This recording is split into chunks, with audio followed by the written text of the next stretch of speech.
అందరికీ నమస్కారం అండి. Welcome back to our channel. నేను మీ గాయత్రి. ఈరోజు థర్స్డే వ్లాగ్ మీతో షేర్ చేస్తున్నాను.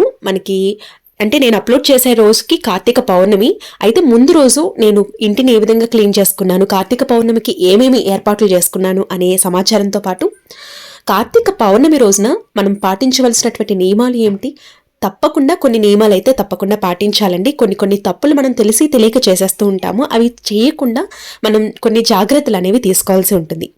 వాటిలో నాకు తెలిసిన ఇన్ఫర్మేషన్ అనేది మీకు ఇవ్వడం జరుగుతుంది. వ్లాగ్ అనేది ఇక్కడ స్కిప్ చేయకుండా చూడండి. నేను వర్క్ చేసుకుంటూ నేను మీతో ఈ సమాచారాన్ని అంతా కూడా షేర్ చేస్తున్నాను. కార్తీక పౌర్ణానికి సంబంధించిన పూజా విధానం అంతా నేను గాయత్రక్క హోమ్లో అప్లోడ్ చేశాను. అది మొత్తం పూజలకి సంబంధించిన వీడియోస్ అన్నీ కూడా ఆ గాయత్రక్క హోమ్లో అప్లోడ్ అయ్యి ఉంటాయండి. అంతా కూడా డీటెయిల్గా ఉంటుంది. ఒకసారి విజిట్ చేయండి, మీకు టైం ఉంటే విజిట్ చేయండి, మీకు నచ్చుతుంది. అయితే ఇక్కడ వచ్చేసి నేను ఏమేమి ఏర్పాట్లు చేసుకున్నాను అండ్ ఏదైనా ఒక పూజ చేసుకోవాలి అనుకుంటున్నప్పుడు నా బ్యాక్గ్రౌండ్ వర్క్ ఎలా ఉంటుంది అనేది అంతా కూడా మీతో షేర్ చేసుకుంటూ, కార్తీక పౌర్ణమి అంటే కార్తీక మాసంలోనే అతి ప్రత్యేకమైనటువంటి రోజు అనమాట కార్తీక పౌర్ణమి. ఈ కార్తీక పౌర్ణమి అనేది మనకి శుక్రవారంతో కూడి వచ్చిందండి. ఎంతో పవిత్రమైనది. ఎందుకంటే పౌర్ణమి అంటేనే మనం లక్ష్మీదేవి అమ్మవారికి పూజ అనేది చేసుకుంటూ ఉంటాము. అందులోనూ కార్తీక పౌర్ణమి శుక్రవారంతో రావడం అనేది ఎంతో విశేషం అనమాట.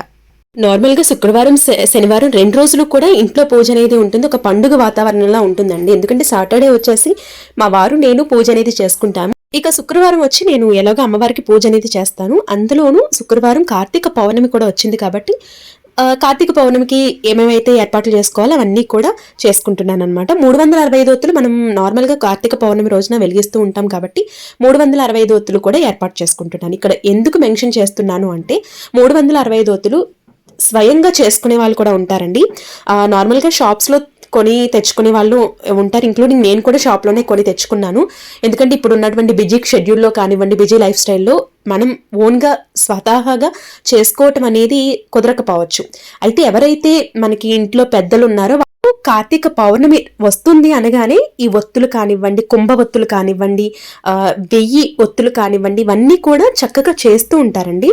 1,00,000 ఒత్తులు కానివ్వండి, ఇవన్నీ కూడా పర్టికులర్గా ఒక టైం కేటాయించుకుని చేస్తూ ఉంటారు.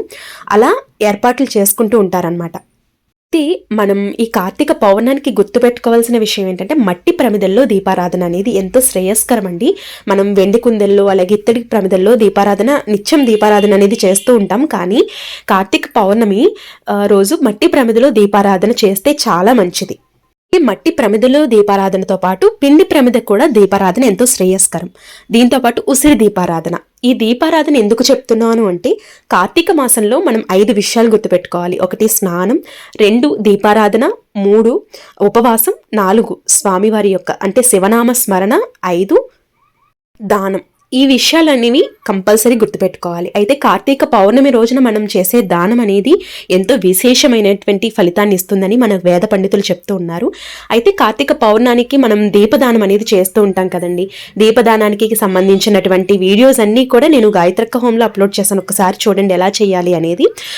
దీపదానం చేయటం వల్ల ఆయురారోగ్యాలతో పాటు అష్టైశ్వర్యాలు కలుగుతాయి. అష్టైశ్వర్యాలు అంటే సిరి సంపదలు అంటే ఆరోగ్యమేనండి. ఆరోగ్యం ఉంటే ప్రతిదీ ఉన్నట్లే అనే ఉద్దేశంతో దీపదానం అనేది ఉసిరి దీపాల్లో కానీ, పిండి దీపారాధన చేసి కానీ, లేదంటే మట్టి ప్రమిదలో దీపారాధన చేసి కానీ మనం దీపదానం అనేది ప్రత్యేకంగా చేస్తూ ఉంటాం. అది కూడా వేద పండితులకు కానీ, మనకు దగ్గరలో ఉన్న బ్రాహ్మణులకు కానీ, లేదంటే మనం గురువుగా భావించే గురువులకు కానీ దీపారాధన అంటే దీపదానం అనేది చేస్తూ ఉంటాం. దానికి కావలసినటువంటి సామాగ్రి ఏదైతే ఉంటుందో అవన్నీ కూడా సిద్ధం చేసుకుని పెట్టుకోవాలన్నమాట. అంటే తమలపాకులు కానీ, అరటిపళ్ళు కానీ, లేదంటే ఉసిరి దీపాలు వెలిగిస్తాము అనుకుంటే ఉసిరికాయలు కానీ, పిండి దీపారాధన చేసుకుంటామంటే పిండి దీపారాధన ముందుగానే చేసుకుని అన్నీ కూడా సిద్ధం చేసుకుని ఉంచుకోవాల్సి ఉంటుంది. 365 ఒత్తులు కూడా మనం ఆవు నేతిలో కానీ, నువ్వుల నూనెలో కానీ నానబెట్టుకుని ఉంచుకుంటే ఆ టైంకి చక్కగా నిలిచి వెలుగుతుంది అనమాట. ఇవన్నీ కూడా ఏర్పాట్లు అనేవి చేసుకుంటూ ఈరోజు ప్రత్యేకంగా పిల్లల కోసం అని చెప్పి డోక్లా అనేది చేశానండి. చాలా ఈజీ రెసిపీ అండ్ చాలా ఈజీగా ఇష్టంగా తింటారనమాట. సో ఈ విధంగా నేను అన్నీ కూడా అరేంజ్ చేసేసుకుంటున్నాను. ఇక్కడ కొంచెం 1 కప్పు వరకు నేను శనగపిండి తీసుకుని దానిలో కొంచెం సాల్ట్ అలాగే కొంచెం షుగర్ యాడ్ చేసి వాటర్ని ఈ విధంగా అడ్జస్ట్ చేసుకుంటూ పిండిని కలుపుతున్నాను అనమాట. ఇది మనకి ఇడ్లీ బ్యాటర్ లాగా ఉంటే సరిపోతుంది. అండ్ నెక్స్ట్ వచ్చేసి ఇక్కడ నేను ఈనో ఫ్రూట్ ఫ్లేవర్ ఉంటుంది కదా, అది కొంచెం యాడ్ చేశాను అనమాట. యాడ్ చేసేసి జస్ట్ ఒకసారి మిక్స్ చేసేస్తున్నాను అనమాట. చాలా ఈజీ రెసిపీ అండి, చాలా ఈజీగా తింటారు. హనీ అయితే చాలా ఇష్టంగా తింటుందన్నమాట. హనీది కూడా అలవాటు అవుతుంది, దానికి కొంచెం తినిపించాలి. బట్ హనీ అయితే చాలా ఇష్టంగా తింటుందన్నమాట. సో ఇది నేను గ్లాసెస్లో చిన్న చిన్న గ్లాసెస్లో చేస్తున్నాను. వాళ్ళకి కేక్ లాగా అనిపిస్తుంది అనమాట. అండ్ స్పాంజీగా కూడా వస్తుంది. అండ్ కొంచెం స్వీట్గా, కొంచెం కారంగా అనిపిస్తూ ఉంటుంది అనమాట. అంటే కొంచెం ఉప్పగా, కొంచెం స్వీట్గా అనిపిస్తూ ఉంటుంది. పిల్లలు అయితే చాలా ఇష్టంగా తింటారు. అండ్ స్నాక్స్ బాక్స్లో కూడా చాలా బాగుంటుంది అనమాట. ఇంకెలాగో నేను సాయంత్రం వేళ కార్తీక పౌర్ణమి రోజు సాయంత్రం వేళ పూజ అనేది చేసుకుంటాం. మార్నింగ్ అనేది నార్మల్గా దీపారాధన అనేది తెల్లవారుజామున చేసేస్తాము.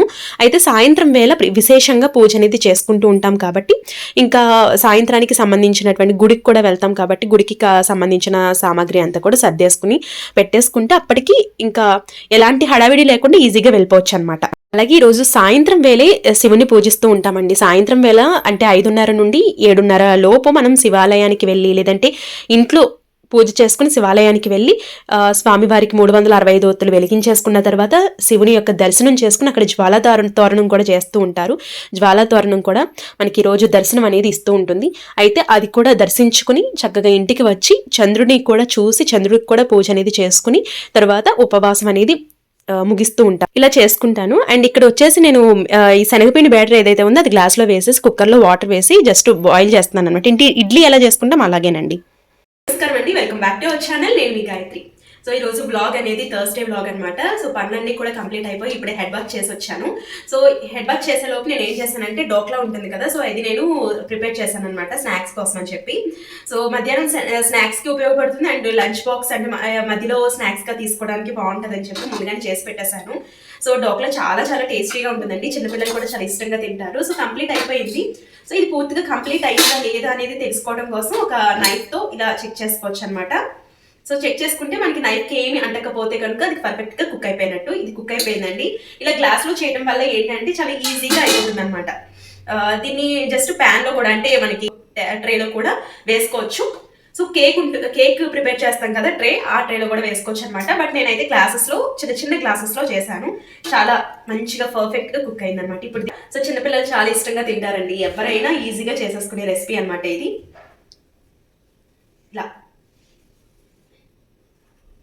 ఇలా అన్నారంటే వచ్చేస్తుంది. ఇదిగోండి ఈ విధంగా వచ్చిందనమాట. స్పాంజీగా ఒక కేక్ ఎలా ఉంటుందో అలా వస్తుందన్నమాట. మైదాతో చేసే పెట్టే కంటే స్నాక్స్ అండ్ ఇలా శనగపిండితో చేస్తే వాళ్ళకి మంచిగా హెల్తీగా ఉంటుంది. అండ్ ఇది కూడా మంచి హెల్తీ రెసిపీ అండి, పెద్దవాళ్ళు కూడా ఈజీగా తినొచ్చు. ఈ విధంగా ఉంటుందన్నమాట. నేను గ్లాస్లో చేయటం వల్ల ఈ విధంగా వచ్చింది. మీరు జస్ట్ నార్మల్ ప్యాన్లో కూడా చేసుకోవచ్చు. ఈ విధంగా ఫ్లఫీగా వచ్చింది. దీనికి ఇప్పుడు షుగర్ సిరప్ కూడా యాడ్ చేసేస్తే కంప్లీట్ అయిపోతుంది అనమాట. ఇక కార్తీక పౌర్ణమి విషయానికి వచ్చినట్లయితే ఈరోజు స్వయంపాక దానం కూడా చేస్తూ ఉంటారండి. అది చేసినా కూడా చాలా మంచిది. అలాగే కార్తీక పౌర్ణమి వ్రతం కూడా చేసుకుంటూ ఉంటారు. సాయంత్రం వేళ పూజ అనేది ఉంటుంది కాబట్టి మార్నింగే ప్రశాంతంగా పూజకి కావాల్సినటువంటి పూజా సామాగ్రి అంతా కూడా సిద్ధం చేసేసుకోవచ్చు. అయితే ఈరోజు ఉపవాసం అనేది కటిక ఉపవాసం ఉండే వాళ్ళు కూడా ఉంటారండి. అంటే కనీసం వాటర్ కూడా తాగకుండా ఉపవాసం ఉండే వాళ్ళు ఉంటారు. లేదు అంటే అల్పాహారం తీసుకుంటూ ఉపవాసం ఉంటారు. పాలు పళ్ళు తీసుకుంటూ కూడా ఉపవాసం అనేది ఉంటారు.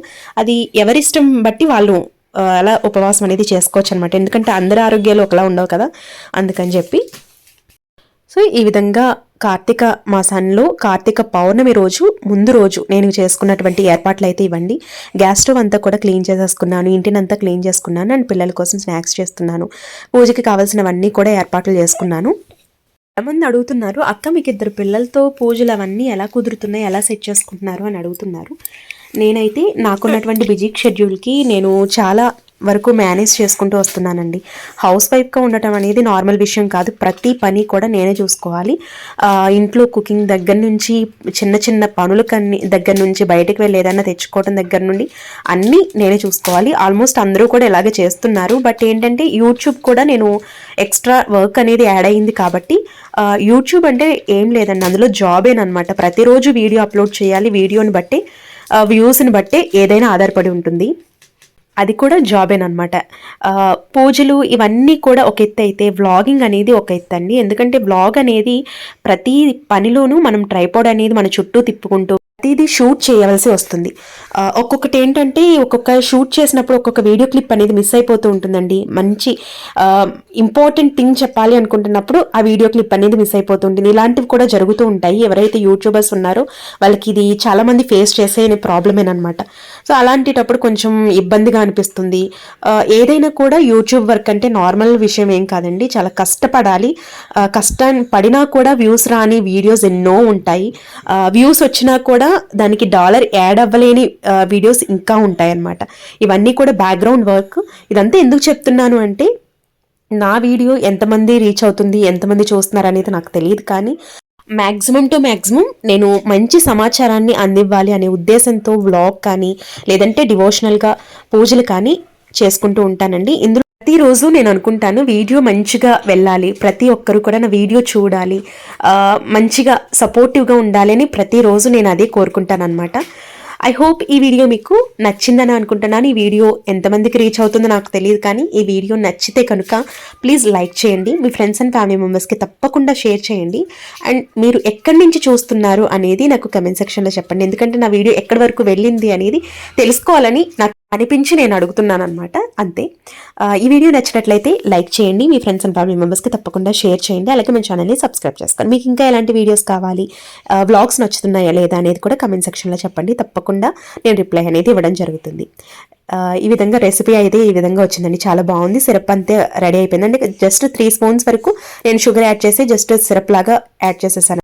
అంటే ప్యాన్లో జస్ట్ ఆవాలు జీలకర్ర వేసి దాంట్లో కొంచెం షుగర్ వేసి కొంచెం వాటర్ వేసి జస్ట్ సిరప్ లాగా చేసి దీని మీద వేసేసాను. అండ్ స్వీట్గా మంచి సాల్టీగా చాలా బాగుందండి. ఒకసారి ట్రై చేయండి. మీరు ట్రై చేయలేదు అనుకుంటే ఒకసారి ట్రై చేయండి. పిల్లలు కూడా చాలా ఇష్టంగా తింటారు. ఇంతేనండి వాళ్ళకైతే ఈ వ్లాగ్ నచ్చితే ప్లీజ్ లైక్ చేయండి. Thank you for watching. Have a nice day.